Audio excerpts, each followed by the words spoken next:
I, along with many of my colleagues, are deeply concerned about the lack of consumer transparency and limited accountability of big tech companies. Consumers have become increasingly troubled about the way that their information is used by social media platforms and how these sites decide what news and information we see.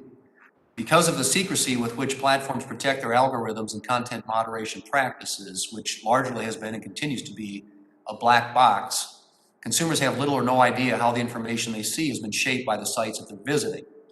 I've introduced two bipartisan bills to address these issues: the Platform Accountability and Consumer Transparency, or the PACT Act, and the Filter Bubble Transparency Act.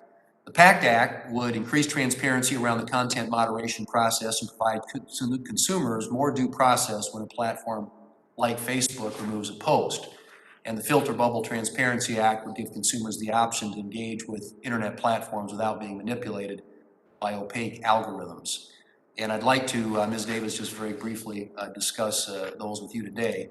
The Wall Street Journal recently revealed that Facebook overhauled its algorithm in 2018 in an effort to boost, quote, meaningful social interactions, or MSI, meant to strengthen bonds between friends and family.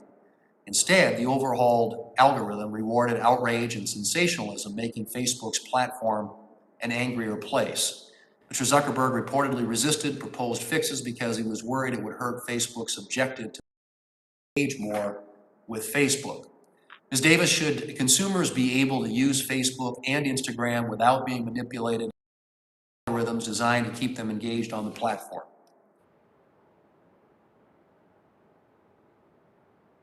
Respectfully, Senator, that's not how we think about our newsfeed. In fact, our newsfeed is designed to connect people to people that they have a meaningful connection to. So friends, family, things that they're interested in. That particular change actually reduced the amount of time that was spent on our platform by about 50 million hours a day. The goal there was really to promote that more meaningful connection between friends and family. That said, I do think we have instituted additional controls for people's news feed, so people can actually have a news feed that's based on a chronological order as opposed to a ranking. And we have made numerous investments in transparency broadly. We have an annual transparency report. We actually submit to human rights impact assessment. We have an oversight board, all because we too, like you, believe more transparency is important. The PACT Act, which I referenced earlier, is a Section 230 legislation I introduced with Senator Schatz, would, among other things, require that large online platforms remove court-determined illegal content and activity within 4 days or lose their Section 230 liability protection.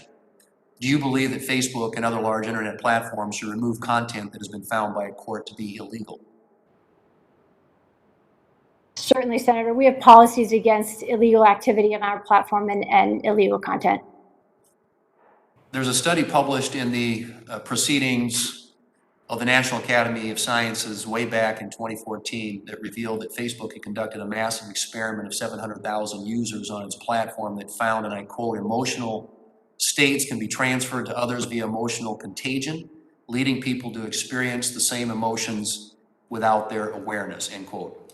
Today, 7 years later, we're learning through media leaks that Facebook's internal studies continue to show the emotional contagion it serves among its users, most recently with teen users on Instagram.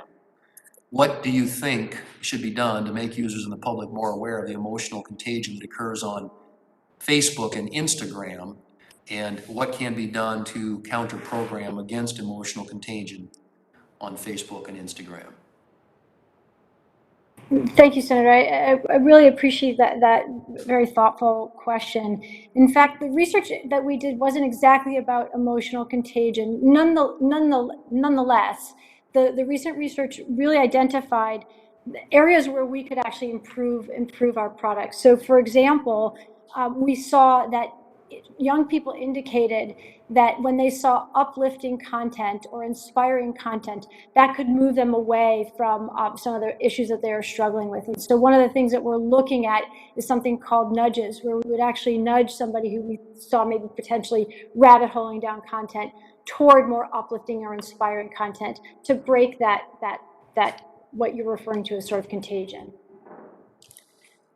Mr. Chairman, my time's expired, but let me just close by saying that I think it's time for us to look at some of these reforms. I've got a couple of bills, as I mentioned, and I just think that users need to know, they need more transparency. These algorithms are opaque, and I think in many cases at least, users ought to have an option to be able to see content that hasn't been moderated by the platform. So I hope that we can make some headway on that, and I hope we do it soon. Thank you.